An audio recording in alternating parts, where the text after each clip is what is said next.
ওদের দোকানে গিয়েছিল, দোকানিকে অনেকবার ডেকেছে, ডাকার পরে রাস্তায় চিপস দুটো পড়ে আছে দোকানের সাইডে।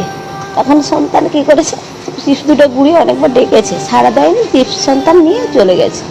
এখন কিছুক্ষণ পরে কি ওর পিছনে ধাও করেছে, ধাও করতে ছুটি গেছে চোর করে। সেখানে গিয়ে সন্তানকে ধরে তাকে কান ধরে উঠবুস করিয়েছে, মারছে।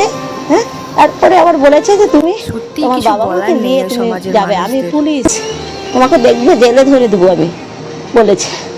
বলে এবারে সন্তান তো আমরা জানি না, একজন এসে বললো যে তোমার সন্তান তাদের দোকানে চিপস একটা নিয়ে চলে গেছে। তা আমি তখন সন্তানকে খুঁজতে গিয়েছি, যে আসতে বলছে মা আমি বাবু তুমি কুরকুরে নিয়ে গেছিলে? বলছে হ্যাঁ আমি গুড়ি পেয়েছি মা। বলে তোমাকে ডেকেছে মা? আমি দোকানে গিয়েছি, দোকানে যেয়ে তখন দোকানে করেছে আপনার কাছে কি কুরকুরি নিয়ে গিয়েছিল আমার সন্তান? বলছে হ্যাঁ নিয়ে গেছিল, আমি দোকান থেকে না নিচে পড়েছিল, আমি তাহলে পয়সা নিয়ে নিন। এখন আমার সন্তানকে গালে একটা হালকা করে একটু জমি পরের জিনিসে হাত দিয়েছে কোনো পড়েছিল যদি, আর সেই মুহূর্তে হাতে পরে বলে দাও যে কাকুকে কাঁধ ধরে যে কাকু তোমার কুরকুরটা ঘুরে নিয়ে যাবো, আমার ভুল হয়ে গেছে, দিয়ে দিলে ভালো হতো। এইটুকু বলে আমি সন্তানকে বাড়ি নিয়ে চলে এসেছি। ওর মধ্যে যে অতটা যে ওরা যে সেখানে চোরকে যে খেতে গিয়ে শাসন করেছে আমি তা তো জানিই না, তখন দেখিনি।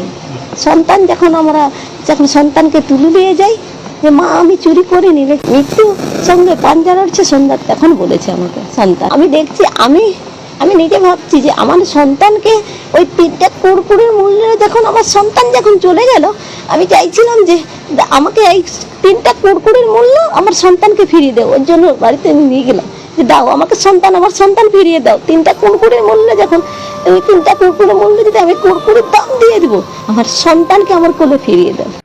শেষে একটা কথা না বললেই নয়, আমাদের সমাজে কিছু কিছু মানুষ ঘটনাটা পুরোটা না দেখে না বুঝে কাউকে দোষারোপ করে বসে। এটা একদমই ঠিক নয়। আপনার একটা দোষারোপ কারো জীবন কেড়ে নিতে পারে।